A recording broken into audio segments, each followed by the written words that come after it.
আসসালামু আলাইকুম, আমন্ত্রণ জানাচ্ছি মাই টিভি রাতের সংবাদ। আর আপনাদের সঙ্গে রয়েছে আমি কামরুন নাহার আজাদ স্বপ্না এবং আমি শরমত আহমেদ। আর শুরুতেই থাকছে সংবাদ শিরোনাম।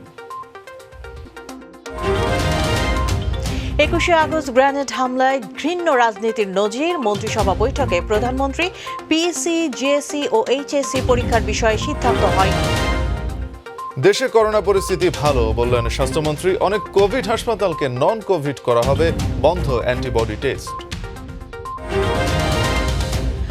অবসরপ্রাপ্ত মেজর সিনহা হত্যা মামলায় বরখাস্তকৃত ওসি প্রদীপ সহ 7 পুলিশ সদস্য আরও 4 দিনের রিমান্ডে। বন্যার পানিতে ভাসছে উপকূলীয় এলাকা। সাতক্ষীরার আশাশুনি ও শ্যামনগরে বেড়িবাঁধ ভেঙে নতুন করে 30টি গ্রাম প্লাবিত।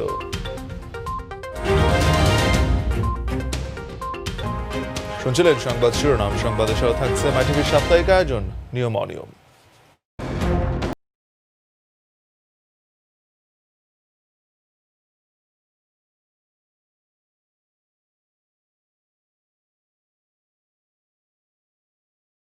এবারে যাব বিস্তারিত সংবাদে। 21শে আগস্ট গ্রেনেড হামলা ঘৃণ্য রাজনীতির নজির বলে মন্তব্য করেছেন প্রধানমন্ত্রী শেখ হাসিনা। মন্ত্রিসভার বৈঠকে ভিডিও কনফারেন্সে যুক্ত হয়ে তিনি কথা বলেন। এদিকে স্কুল কলেজ খোলার মতো পরিস্থিতি এখনো হয়নি, তবে এইচএসসি, জেএসসির মতো পরীক্ষাগুলোর বিষয়ে জোর দিয়ে ভাবা হচ্ছে বলে জানিয়েছেন মন্ত্রিপরিষদ সচিব খন্দকার আনোয়ারুল ইসলাম। রাকিব হাসানের রিপোর্ট। করোনার সংক্রমণ এড়াতে প্রধানমন্ত্রী শেখ হাসিনার সভাপতিত্বে ভার্চুয়াল পদ্ধতিতে অনুষ্ঠিত হয় মন্ত্রিপরিষদের বৈঠক। সচিবালয়ে অনুষ্ঠিত বৈঠকে গণভবন থেকে ভিডিও কনফারেন্সের মাধ্যমে যোগ দেন প্রধানমন্ত্রী। 21শে আগস্টের গ্রেনেড হামলায় নিহত আইবি রহমানের প্রতি স্মৃতিচারণ করে শ্রদ্ধা জানান শেখ হাসিনা। 21শে আগস্ট গ্রেনেড হামলায় আমাদের 22 জন নেতাকর্মী, আমাদের 4 জন আমাদের মহিলা আওয়ামী লীগের নেত্রী মারা যায়। প্রায় 600-700 নেতাকর্মী আহত হয়। অনেকে খুবই খারাপ অবস্থা ছিল, অনেকে চিকিৎসা করে সুস্থ হয়ে পরে আবার অনেকেই মারা গেছে, কারণ ওই শরীরের ভিতরে অনেক স্প্লিন্টার, সে অবস্থায় এখনও অনেকেই ওভাবে বেঁচে আছে। বৈঠকে Bangladesh house building finance corporation সংশোধন আইন এবং জাতীয় খাদ্য ও পুষ্টি নিরাপত্তা নীতি 2020-এর খসড়ার চূড়ান্ত অনুমোদন দেয়া হয়। বৈঠক শেষে এসব তথ্য জানান মন্ত্রিপরিষদ সচিব Khandakar Anwarul Islam. Bangladesh house building finance corporation আইন 2020-এর খসড়ার চূড়ান্ত অনুমোদন।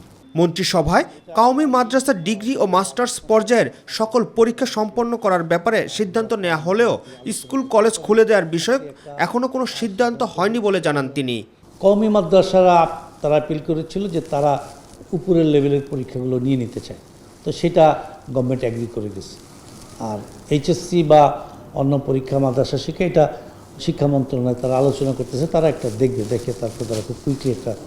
তবে স্কুল কলেজে এখনও খোলার মতন অবস্থায় আসতে বলে আমাদের কাছে মনে হচ্ছে না, কিন্তু পরীক্ষার বিষয়টা ওনারা খুব স্ট্রংলি চিন্তা ভাবনা করতেছেন যে কিভাবে কি করা যায়।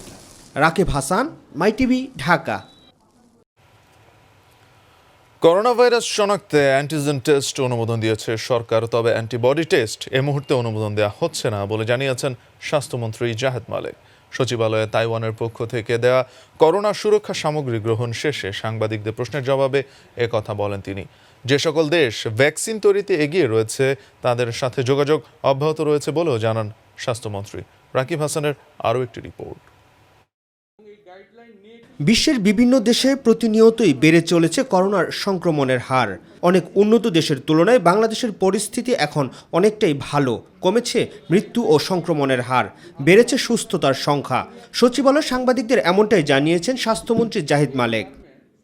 তাইওয়ানের পক্ষ থেকে দেয়া করোনা সুরক্ষা সামগ্রী গ্রহণ শেষে করোনা মোকাবেলায় সরকারের সক্ষমতার কথা তুলে ধরেন তিনি। প্রথম কোভিড-19 দেখা দিল, আমরা সঙ্গে সঙ্গে পদক্ষেপ গ্রহণ করলাম। করোনা ভাইরাস শনাক্তে এরই মধ্যে পিসিআর টেস্টের জন্য ল্যাবের সংখ্যা বাড়ানো হলেও বাড়েনি টেস্টের সংখ্যা। তাই এবার অ্যান্টিজেন পরীক্ষার অনুমোদনের কথা জানান স্বাস্থ্যমন্ত্রী। র্যাপিড টেস্ট আমরা এই মুহূর্তে করছি না, এবং এটার সিদ্ধান্ত এখনো নেগেটিভ। আর আমরা অ্যান্টিজেন টেস্ট যেটা আছে সেটা আমরা এখন অ্যালাউ করব, অ্যান্টিজেন টেস্ট অ্যালাউ করব। সীমিত আকারে, এবং সেটা হবে আমাদের হাসপাতালগুলোতে এবং আমাদের সরকারি যে ল্যাব আছে সেই ল্যাবগুলোতে। অগ্রাধিকার ভিত্তিতে ভ্যাকসিন প্রাপ্তির বিষয়ে বিভিন্ন দেশের সাথে যোগাযোগ অব্যাহত রয়েছে জানিয়ে করোনার সংক্রমণ কমাতে সবাইকে স্বাস্থ্যবিধি মেনে চলার আহ্বান জানান জাহিদ মালেক।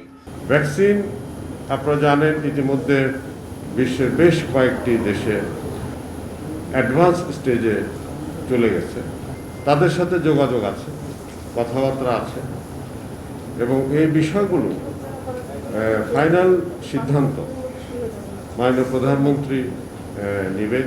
রাকিব হাসান, মাইটিভি, ঢাকা। সাময়িক বরখাস্তকৃত কারা উপমহাপরিদর্শক ব্যর্থ গোপাল বণিকের বিরুদ্ধে বাসা থেকে ৮০ লক্ষ টাকা উদ্ধারের ঘটনায় দায়েরকৃত মামলার চার্জশিট দিয়েছে দুদক।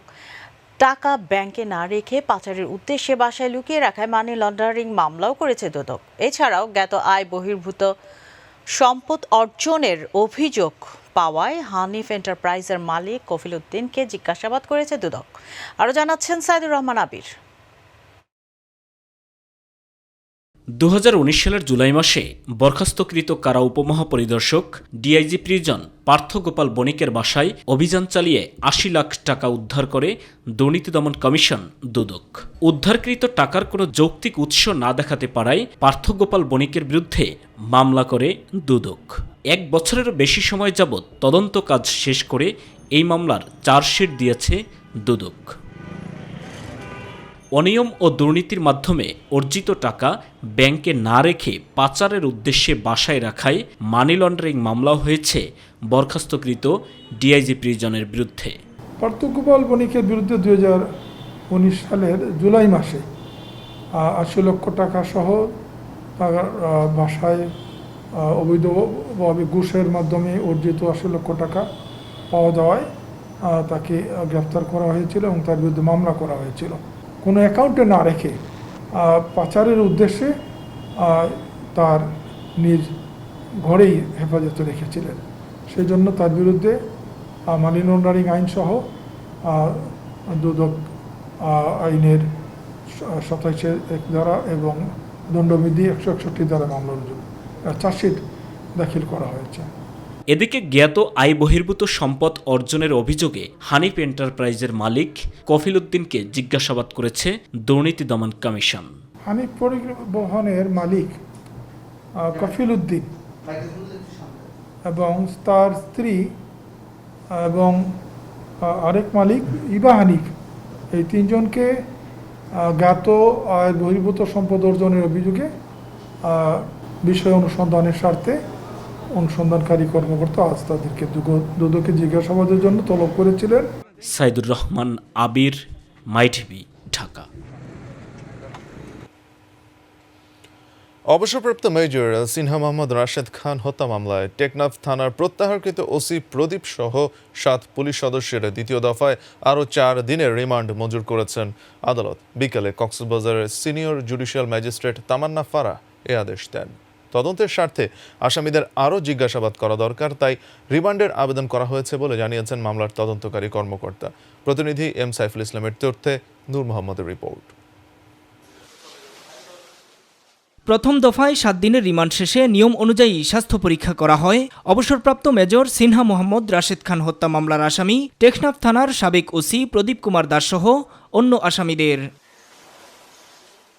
এরপর বিকেল 3টার দিকে আদালতে হাজির করে 7 দিনের রিমান্ড আবেদন করেন মামলার তদন্তকারী কর্মকর্তা র্যাব 15 এর এএসপি খায়রুল আলম। আবেদনের পরিপ্রেক্ষিতে কক্সবাজারের সিনিয়র জুডিশিয়াল ম্যাজিস্ট্রেট তামান্না ফারাহ দ্বিতীয় দফায় আসামিদের 4 দিন করে রিমান্ড মঞ্জুর করেন। আয়ু 7 দিনের রিমান্ড চেয়েছিল, 4 দিনের রিমান্ড মঞ্জুর করেছে কোর্ট তদন্ত এই বিচার বিশ্লেষণ করে। আমরা আমাদের সুবিধার জন্য সময় তাদেরকে নিয়েছি। মোট কতজন? এই হলো 4 জন, আর 3 জন যাদেরকে আজকে প্রডিউস করেছিল এদেরকে আমরা কন্টিনিউয়াস জিজ্ঞাসাবাদের জন্য আরও 7 দিনের রিমান্ড চেয়েছি। 4 দিন আদালত মঞ্জুর করেছেন।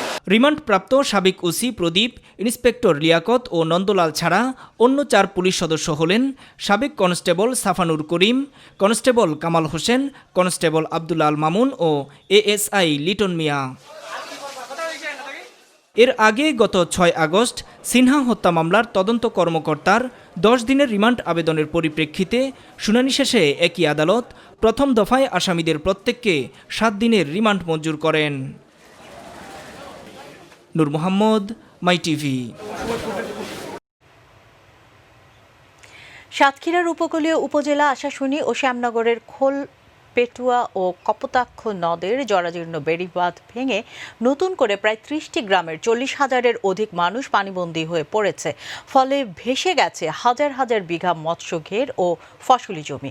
সাতক্ষীরা প্রতিনিধি ফয়জুল হক বাবুর প্রতিবেদন, জানাচ্ছেন শিউলি রোজা। গত ২০ মে ঘূর্ণিঝড় আম্পানের আঘাতে সাতক্ষীরা উপকূলীয় এলাকায় পানি উন্নয়ন বোর্ডের প্রায় ৩০টি পয়েন্টে ৫৭.৫ কিলোমিটার বেড়িবাঁধ ভেঙে বিস্তীর্ণ এলাকা প্লাবিত হয়। সবচেয়ে বেশি ক্ষতিগ্রস্ত হয় আশাশুনি ও শ্যামনগর উপজেলায়। প্রতাপনগর ইউনিয়নের চাকলা ও কুড়িকাউনিয়া এবং শ্রীউলা ইউনিয়নের হাজরাখালী পয়েন্টে বেড়িবাঁধ ভেঙে এতই গভীর হয়ে যায় যা সংস্কার করায় এতদিন সম্ভব হয়নি। সমস্ত ঘর বাড়ি সব জিনিসপত্র ক্ষতি, এলাকার কোনো আমাদের ঘর বাড়ির অস্তিত্ব নাই। এখন আমাদের উপর আল্লাহ ছাড়া আর কেউ বলবে না। দুর্গত এলাকায় ভেঙে পড়েছে স্যানিটেশন ব্যবস্থা। এতে চরম স্বাস্থ্য ঝুঁকির মধ্যে বিশাল জনগোষ্ঠী। দেখা দিয়েছে সুপেয় পানির অভাব।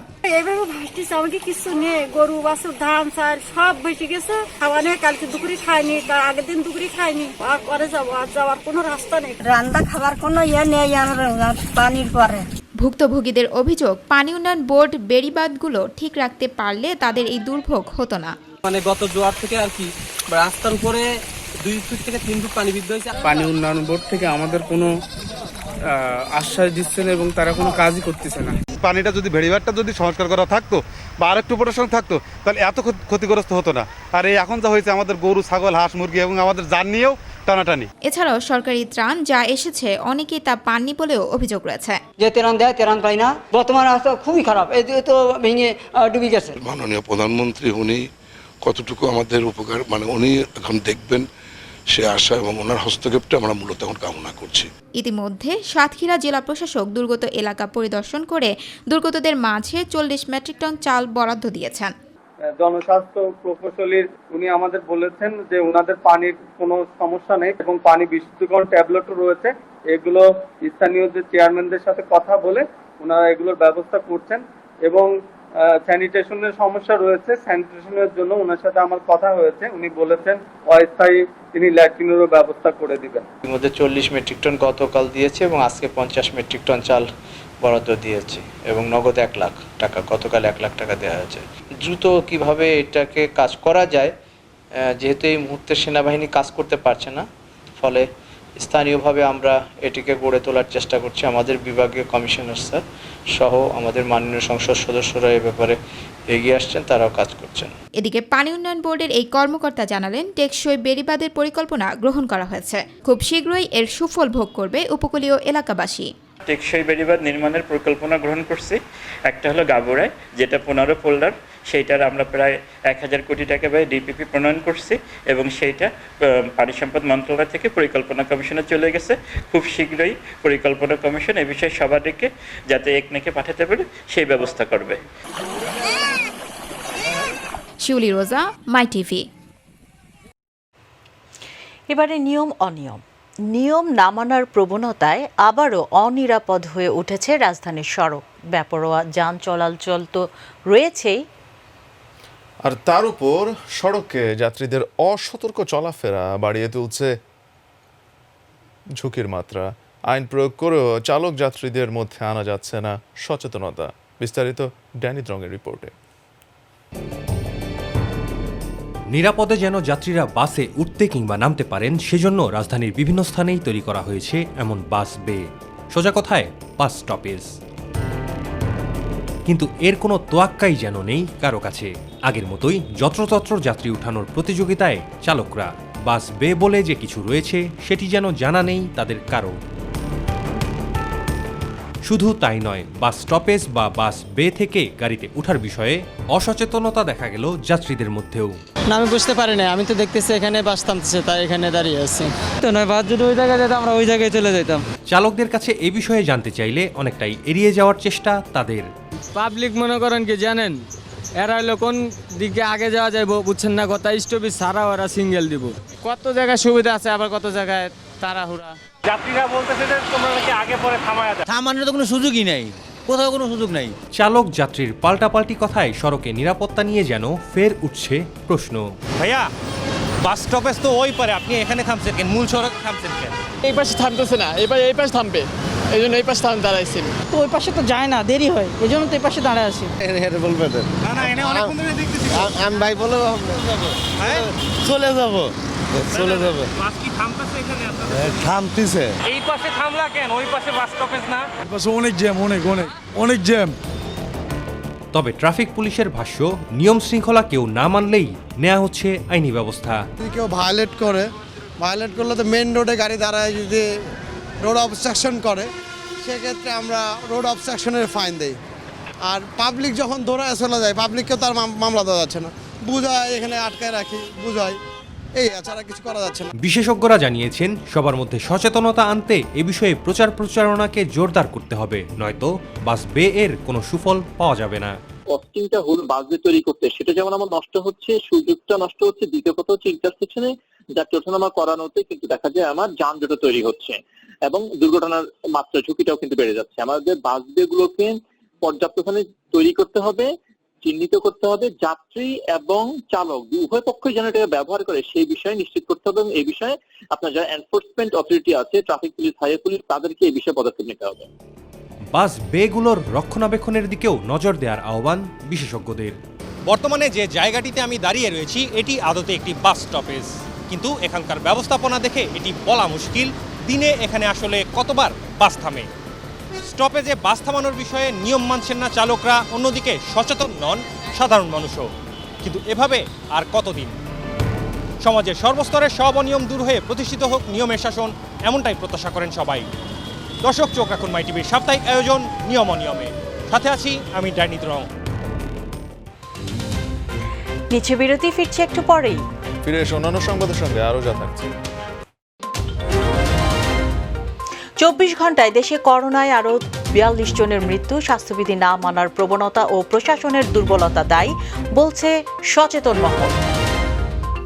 কক্সবাজারের চকরিয়ায় নির্যাতনের শিকার মা, মেয়ে সহ 3 জনের জামিন। ঘটনার নজরে রাখছে হাইকোর্ট, তদন্তে গাফিলতি হলে হস্তক্ষেপ। আবার স্বাগত, আপনারা দেখছেন মাই টিভি সংবাদ। 24 ঘন্টায় দেশে করোনা ভাইরাস আক্রান্ত হয়ে আরও 42 জনের মৃত্যু হয়েছে। এ নিয়ে মোট মৃত্যু হয়েছে 3,983 জনের। নতুন করে শনাক্ত হয়েছেন 2,485 জন। ফলে মোট আক্রান্তের সংখ্যা দাঁড়িয়েছে 2,97,083 জনে। বিকেলে স্বাস্থ্য অধিদপ্তরের অতিরিক্ত মহাপরিচালক অধ্যাপক ডক্টর নাসিমা সুলতানা স্বাক্ষরিত এক প্রেস বিজ্ঞপ্তিতে এ তথ্য জানানো হয়। 24 ঘন্টায় সুস্থ হয়েছেন 3,784 জন। এ পর্যন্ত মোট সুস্থ হয়েছেন 1,82,875 জন। 24 ঘন্টায় আইসোলেশনে এসেছেন 488 জন, আর আইসোলেশন থেকে ছাড়া পেয়েছেন 820 জন। দিন যতই যাচ্ছে সাতক্ষীরার করোনা পরিস্থিতি ততই ভয়াবহ রূপ নিচ্ছে। উদ্বেগ আর উৎকণ্ঠার মধ্য দিয়ে দিন পার করছে সাধারণ মানুষ। স্বাস্থ্যবিধি না মানার প্রবণতা আর প্রশাসনের কিছুটা গাফিলতিকেই দায়ী করছে সচেতন মহল। প্রতিনিধি ফয়জুল হক বাবুর প্রতিবেদন, জানাচ্ছেন শিউলি রোজা। চালক কিংবা যাত্রী, কারো মুখেই নেই মাস্ক। দেশের করোনা আক্রান্তের 63 দিন পর্যন্ত সাতক্ষীরা জেলায় আইন শৃঙ্খলা বাহিনীর কঠোর নজরদারির কারণে এ জেলা ছিল করোনামুক্ত। 26 এপ্রিল এ জেলায় প্রথম করোনা শনাক্ত হয়। তারপর থেকেই লাগামহীনভাবে বাড়তে থাকে করোনা আক্রান্তের সংখ্যা। সাধারণ মানুষও মানছে না আগের মতো স্বাস্থ্যবিধি। এর ফলে আক্রান্ত ও নিহতের সংখ্যা বেড়েই চলছে। কিন্তু হাসপাতালে এখন বর্তমান যে পরিস্থিতি, তাতে মানুষজন সামাজিক দূরত্ব বজায় রাখার তো দূরের কথা, অহরহ চলাফেরা করতেছে, মাস্ক ব্যবহার করতেছে না। মানুষ যদি সচেতন না হয় তাহলে প্রশাসন যতই চেষ্টা করুক না কেন কোনোভাবেই সুফল নিয়ে আসতে পারবে না। ইজি বাইকে আগে যখন উঠতো তখন মাস্ক পরে উঠতো, এখন আর ফাঁকাই বসে না, এখন মাস্কও নিচ্ছে না। সবসময় মাস্ক পরা কষ্ট হয়ে যায়, এই জন্য পরি না। যে বিড়ি টুড়ি খাই ফ্রিজে চালাতে পড়ে গিয়েছে। তবে করোনা আক্রান্তের সংখ্যা বাড়ার জন্য প্রশাসনকে দায়ী করছেন সচেতন মহল। তাদের মতে এ জেলায় আগের মতো প্রশাসনের কোনো কঠোর নজরদারি ও আইনের প্রয়োগ না থাকায় অবাধে চলাফেরা করছে সাধারণ মানুষ। কিন্তু মানুষের চলাচলে স্বাভাবিক চলাচলে কোনো পরিবর্তন নেই। অবাধে মানুষ প্রবেশ করলো বাইরের জেলা থেকে এবং তার মধ্য দিয়েই মূলত করোনা ছড়িয়ে পড়লো বলে আমরা মনে করি। এই খেটে খাওয়া মানুষের লকডাউন করা হয়, তাহলে তাদের মতো দুর্দশা আর হতে পারে না। তবে পিসিআর মেশিনের জন্য সকল প্রস্তুতি সম্পূর্ণ করা হয়েছে। খুব দ্রুত পিসিআর মেশিন দেওয়া হবে বলে আশ্বস্ত করছে ঊর্ধ্বতন কর্তৃপক্ষ, জানালেন সিভিল সার্জন। আমাদের ঊর্ধ্বতন কর্তৃপক্ষ আমাদের আশ্বস্ত করেছে যে এই মুহূর্তে তাদের হাতে পিসিআর মেশিন নাই, যদি আসে তাহলে হয়তো সাতক্ষীরাকে তারা বিবেচনা করবে একটা পিসিআর মেশিন বসানোর জন্য। এবং এই পরিপ্রেক্ষিতে যে সাতক্ষীরা মেডিকেল কলেজ সে তাদের প্রস্তুতি নিয়ে রেখেছে, তাদের জায়গা প্রস্তুত করে রেখেছে, যদি চলে আসে সেখানে সাতক্ষীরা মেডিকেল কলেজে মাইক্রোবায়োলজি ডিপার্টমেন্টে তারা পিসিআর কার্যক্রম শুরু করতে মানসিকভাবে প্রস্তুতি নিয়ে রেখেছে। তবে নির্বাহী ম্যাজিস্ট্রেটের নেতৃত্বে ভ্রাম্যমাণ আদালতের অভিযান এখনও অব্যাহত রয়েছে। মানুষ অবহেলা করছে এবং যারা অবহেলা করছে তার ফলে তারা কিন্তু নিজেরাই নিজেদেরকে ক্ষতিগ্রস্ত করছে। আমরা এক্ষেত্রে বসে নেই এবং আমরা সদা তৎপর রয়েছে সাতক্ষীরা জেলা প্রশাসন। আমরা সকল আইন শৃঙ্খলা রক্ষাকারী বাহিনী এবং যারা এনফোর্সমেন্টে রয়েছে সকলকে নিয়ে আমরা কাজ করছি, একই সঙ্গে উদ্বুদ্ধকরণের কাজটি করছি। শিউলি রোজা, মাই টিভি। কক্সবাজারের চকরিয়ায় গরু চুরির অভিযোগে নির্যাতনের শিকার মা মেয়ে সহ 3 জনকে জামিন দিয়েছেন আদালত। দুপুর 12:30টার দিকে Chakaria senior judicial magistrate Rajib Kumar দেবের আদালত তাদের জামিন মঞ্জুর করেন। বিকেলে তারা কারাগার থেকে মুক্তি পান। এদিকে মা 2 মেয়ে সহ 5 জনকে রশি দিয়ে বেঁধে নির্যাতনের ঘটনা নজরে রাখছেন হাইকোর্ট। ঘটনা তদন্তে গাফিলতি হলে বিষয়টি হাইকোর্ট হস্তক্ষেপ করবে বলে মন্তব্য করেন বিচারপতি ওবায়দুল হাসান ও বিচারপতি AKM জহিরুল হকের হাইকোর্ট বেঞ্চ। গ্রেনেড হামলায় নিহত প্রয়াত রাষ্ট্রপতি জিল্লুর রহমানের স্ত্রী আওয়ামী লীগ নেত্রী আইভি রহমানের 16তম মৃত্যুবার্ষিকী উপলক্ষে বনানী কবরস্থানে তার সমাধিতে ফুল দিয়ে শ্রদ্ধা জানিয়েছে আওয়ামী লীগ। শ্রদ্ধা নিবেদন শেষে আওয়ামী লীগের সাধারণ সম্পাদক সড়ক পরিবহন ও সেতুমন্ত্রী ওবায়দুল কাদের বলেন, 15ই আগস্টের বিচার হয়নি বলেই 21শে আগস্টের গ্রেনেড হামলা হয়েছে।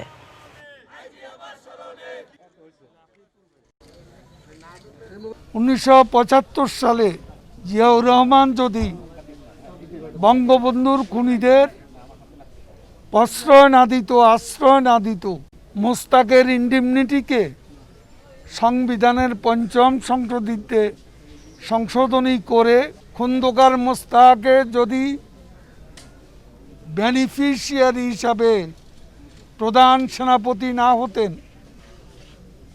তাহলে হয়তো ইতিহাসকে ভিন্নভাবে দেখা যেতে পারত। এখানে আজ খুন যে করে আর খুনের যে প্রশ্রয় দেয়, খুনিকে যারা পুরস্কৃত করে, খুনির বিচারে পথ যারা রুদ্ধ করে, তারাও একই অপরাধী। আগস্টের গ্রেনেড হামলা মামলায় বেগম খালেদা জিয়াকে হুকুমের আসামি করার আহ্বান জানিয়েছেন তথ্যমন্ত্রী ডক্টর হাসান মাহমুদ। জাতীয় প্রেস ক্লাবে আয়োজিত আলোচনা সভায় তিনি বলেন, ক্ষমতাকে স্থায়ী করতে খালেদা জিয়া তারেক রহমানের মাধ্যমে 21শে আগস্টের গ্রেনেড হামলা পরিচালনা করেছিলেন।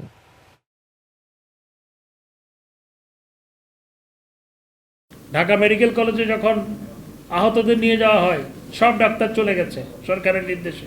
পরে আমাদের দলের নেতাকর্মীরা, আমাদের দলীয় ডাক্তাররা এসে চিকিৎসা দিয়েছে। যদি সঠিক সময়ে চিকিৎসা পেত, হয়তো আরও অনেকে বাঁচত। ঠিক একইভাবে বেগম আইভি রহমানকেও সঠিক চিকিৎসা বেগম খালেদা জিয়ার সরকার দিতে দেয় নাই।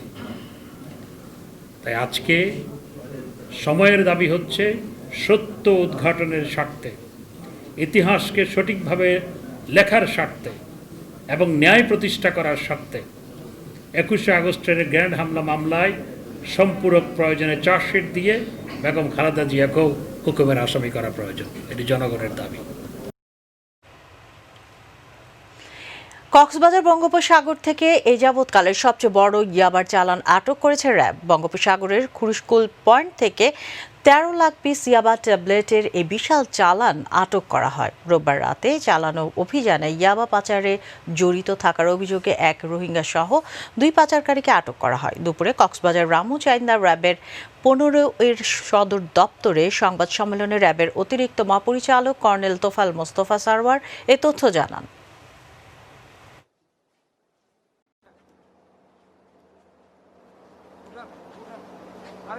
সুন্দর এবং সফলভাবে অভিযান শেষ হয়েছে এবং 13 লক্ষ ইয়াবা উদ্ধার করেছি আমরা। এটা একটা বড় চালান।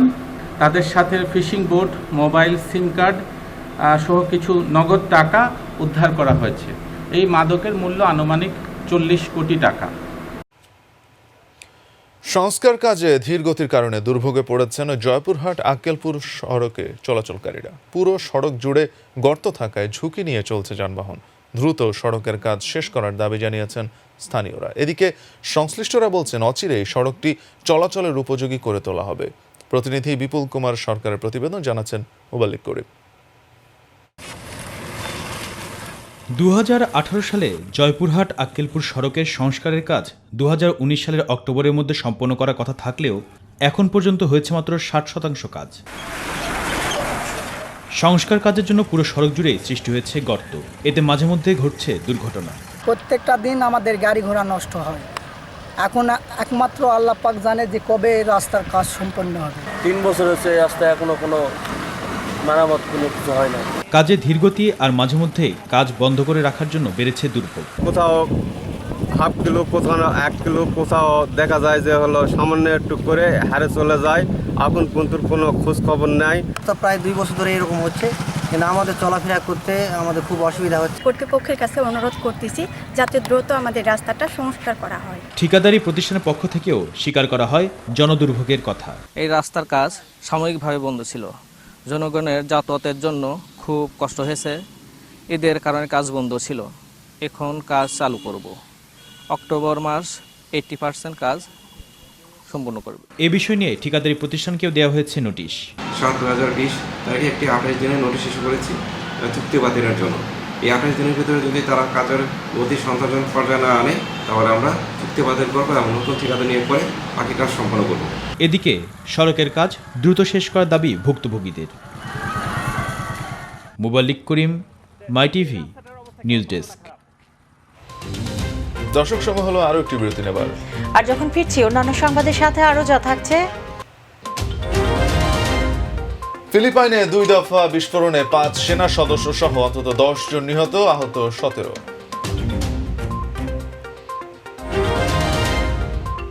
পিএসজিকে হারিয়ে ষষ্ঠবারের মতো চ্যাম্পিয়ন্স লিগের শিরোপা জিতেছে বায়ার্ন মিউনিখ।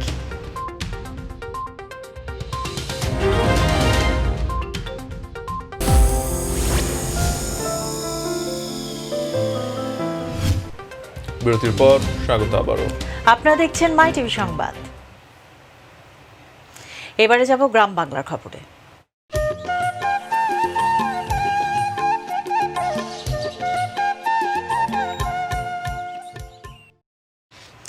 নারায়ণগঞ্জে ধর্ষণের পর হত্যা করে নদীতে ফেলে দেয়া জিসামণিকে এ হত্যার ঘটনায় 3 আসামিকে 164 ধারায় জবানবন্দির মাধ্যমে দোষী সাব্যস্ত করে আদালতে পাঠায় সদর থানা পুলিশ।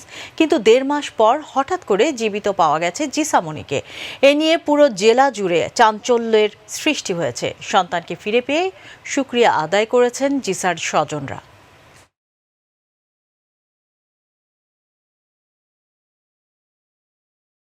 নবীগঞ্জ ল্যান্ডলাইনের একটু আগে নামায়, এবার ওন থেকে মেয়েরে আমি, আমার স্ত্রী, আমার একটা বাইকনা নিয়ে ওন থেকে আমরা নিয়ে আসি।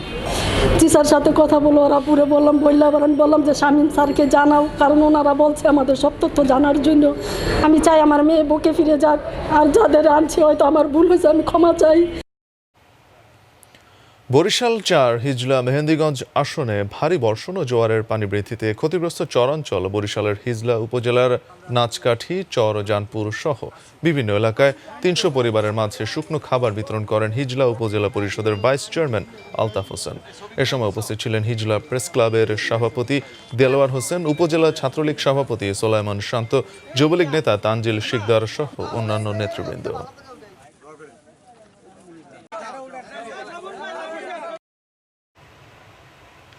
এবারে প্রবাসের খবর। করোনা সংকটের কারণে সৌদি আরবে বন্ধ রয়েছে সকল আন্তর্জাতিক ফ্লাইট। এর ফলে করোনার পূর্বে ছুটি নিয়ে দেশে আসা সকল প্রবাসী আটকে পড়েছে সৌদি আরবের বাইরে। তবে চাইলেই এর মাধ্যমে ছুটির মেয়াদ বাড়িয়ে নিতে পারবেন প্রবাসীরা। করোনা সংকটের পূর্বে যে সকল প্রবাসী ছুটি নিয়ে দেশে ফিরে এসেছিলেন এবং ফ্লাইট বন্ধ থাকার কারণে সৌদি আরবে ফিরে যেতে পারেনি, তারা চাইলেই স্পন্সরের মাধ্যমে ছুটির মেয়াদ বাড়িয়ে নিতে পারবেন। তবে এক্ষেত্রে তার ইকামার মেয়াদ থাকতে হবে। এবারে আন্তর্জাতিক প্রসঙ্গ।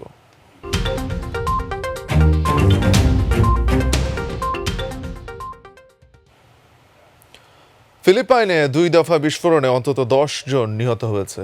সোমবার দেশটির দক্ষিণাঞ্চলে এই বিস্ফোরণ ঘটে। জঙ্গি গোষ্ঠী ইসলামিক স্টেটের শাখা সংগঠন আবু সায়াফ নিয়ন্ত্রিত এলাকায় এ ঘটনা ঘটেছে।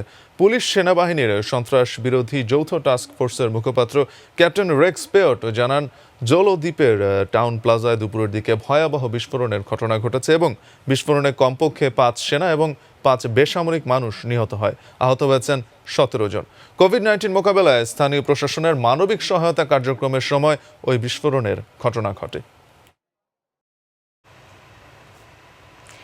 উত্তর কোরিয়ার সর্বোচ্চ নেতা কিম জং উনের শারীরিক অবস্থা সংকটাপন্ন। বর্তমানে তিনি কোমায় রয়েছেন এবং দেশের ক্ষমতা গ্রহণ করতে যাচ্ছেন তার ছোট বোন কিম ইয়ো জং, এমন দাবি করেছেন দক্ষিণ কোরিয়ার এক কূটনীতিক। দক্ষিণ কোরিয়ার প্রয়াত প্রেসিডেন্ট কিম দাই জুং এর সাবেক সহযোগী চাং সং মিন দাবি করেছেন, উত্তর কোরিয়ায় তাদের সর্বোচ্চ নেতার শারীরিক অবস্থার অবনতি ঘটার বিষয়টি লুকাচ্ছে। মাত্র কয়েকদিন আগে বোনের ক্ষমতা বাড়িয়েছেন কিম জং উন। এর মধ্যেই এমন চমকপ্রদ তথ্য সামনে এলো। পারমাণবিক বিস্ফোরণ আপাত দৃষ্টিতে যা ক্ষতি চোখে পড়ছে তার সবই বাহ্যিক, কিন্তু বিজ্ঞানীরা এবার এ বিষয়ে নতুন এক তথ্য দিলেন। তারা বলছেন এতে বেড়ে গেছে ইনার কোরের ঘূর্ণন। আরও জানাচ্ছেন মোবাল্লিক করিম। কোল্ড ওয়ারের সময় বিশ্বে বেশ কিছু পারমাণবিক বোমা বিস্ফোরণ হয়েছিল, কিন্তু সেই বিস্ফোরণের মধ্য থেকে 2টি বিস্ফোরণ বিজ্ঞানীদের নজর কেড়েছে।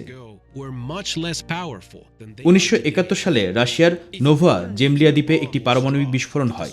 ভূঅভ্যন্তরের গভীর থেকে ধাক্কা খেয়ে ফিরে আসে এর তেজস্ক্রিয়তা। এর 3 বছর পর মোটামুটি একই জায়গায় আবার একটি পারমাণবিক বিস্ফোরণ হয়। এই জোড়া বিস্ফোরণের যাবতীয় খুঁটিনাটি তথ্য খতিয়ে দেখছেন বিজ্ঞানীরা। বিশেষ করে ভূতত্ত্ববিদরা লক্ষ্য করেছেন যে এতে অভ্যন্তরীণ অংশের ঘূর্ণন গতি অনেকাংশে বেড়েছে। আপাত দৃষ্টিতে মনে হতে পারে যে পৃথিবীর বহির্ভাগ এবং অভ্যন্তরীণ গতিবেগ সমান, তবে একদল বিজ্ঞানীর ধারণা এই দুইয়ের মধ্যে বিস্তর ফারাক রয়েছে। তাদের মতে ভূগর্ভে থাকা কোনো বস্তুর অবস্থান বছরান্তে 4.8 মাইল এগিয়ে থাকবে। ভূগর্ভের অন্তঃস্থলে গুরুতর পরিবর্তন হলে ভূপৃষ্ঠে তার কী প্রভাব পড়বে সে বিষয়ে নিশ্চিত করে বিজ্ঞানীরা কিছু বলেননি। তবে আগামী দিনে ভূমিকম্প, সুনামি কিংবা আগ্নেয়গিরির আচমকা সক্রিয় হয়ে ওঠার মতো মারাত্মক প্রাকৃতিক দুর্যোগের আশঙ্কা উড়িয়ে দিচ্ছেন না তারা। মোবাল্লিক করিম, মাই টিভি। ভিন্ন এক খবর দিয়ে শেষ করব সংবাদ। ইংল্যান্ডের উইল্টশায়ারের রহস্যে ঘেরা প্রাচীন স্থাপত্যকর্ম স্টোনহেঞ্জ দীর্ঘকাল ধরেই মানুষকে আকর্ষণ করে চলছে। জ্যামিতিক আকারে সাজানো বিশাল আকার পাথরের স্তম্ভগুলো দেখলেই মনে প্রশ্ন জাগে, কারা এটা তৈরি করেছিল, কিভাবে আর কেনই বা তৈরি করেছিল। সব প্রশ্নের উত্তর জানা না গেলেও সম্প্রতি স্টোনহেঞ্জ রহস্যের একটি দিক উন্মোচিত হয়েছে। মার্জিয়া মানানের রিপোর্টে দেখুন বিস্তারিত। সম্প্রতি ইংল্যান্ডের উইল্টশায়ারের রহস্যময় স্টোনহেঞ্জের পাথরগুলোর উৎস সম্পর্কে জানা গেছে। সায়েন্স অ্যাডভান্সেস পত্রিকায় এ সংক্রান্ত গবেষণা প্রতিবেদন প্রকাশিত হয়েছে। জিওকেমিক্যাল পরীক্ষা থেকে দেখা গেছে স্টোনহেঞ্জের 52টি ধূসর রঙের বিশাল পাথরের মধ্যে 50টির উৎসই এক।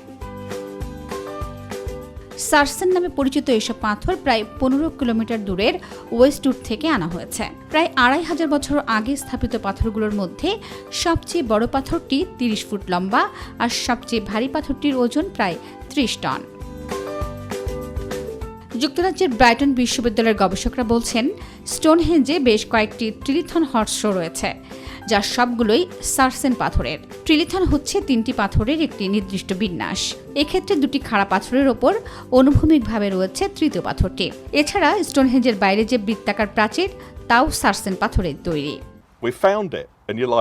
এই পাথরের সাথে দক্ষিণ ব্রিটেনের বিভিন্ন অঞ্চলের পাথরের নমুনার রাসায়নিক তুলনায় সরসেন পাথর দেখা যায় এবং আমরা এটি করতে গিয়ে এখান থেকে প্রায় 15 মাইল দূরের ওয়েস্ট উডস অঞ্চলের সাথে পাথরগুলোর সরাসরি রাসায়নিক মিল শনাক্তে সক্ষম হয়েছি। পাথরগুলোর উৎস জানা না গেলেও ওয়েস্ট উড থেকে কিভাবে পাথরগুলো স্টোনহেঞ্জে আনা হয়েছে তা এখনও রহস্য। পাথরের বিশাল আকার থেকে ধারণা করা হচ্ছে এগুলো হেঁচড়ে অথবা রোলারের ওপর রেখে গড়িয়ে গড়িয়ে আনা হয়েছে। তবে কোন পথে এগুলো আনা হয়েছিল তা এখনও অজানা।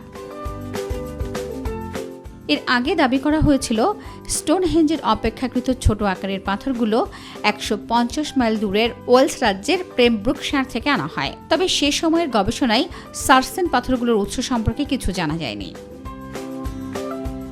মার্জিয়া মান্নান, মাই টিভি।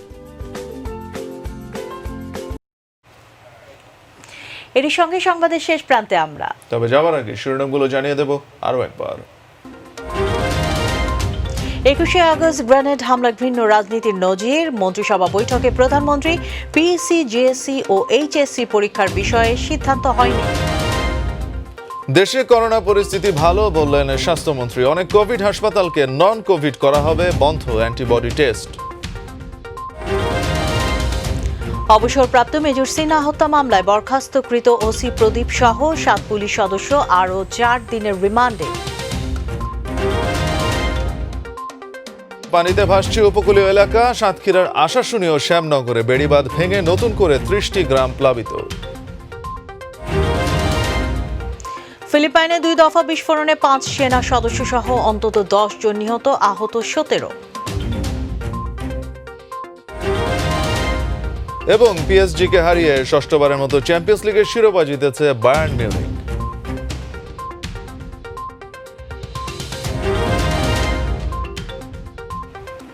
দর্শক, এই ছিল এখনকার সংবাদে। ধন্যবাদ আমাদের সাথে থাকার জন্য। এছাড়া ইউটিউবে মাই টিভি সংবাদ পেতে ভিজিট করুন youtube/mytvbd নিউজ, আর আমাদের অনুষ্ঠান দেখতে ভিজিট করুন youtube/mytvbangla, facebook/mytvbangla এবং twitter/mytvbangla।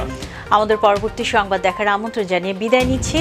দর্শক, করোনার সংক্রমণ প্রতিরোধে সবাই সতর্ক থাকুন, স্বাস্থ্যবিধি মেনে চলুন। এর সাথে শেষ করছি আমি কামরুন নাহার আজাদ স্বপ্না এবং আমি শরাফত আহমেদ।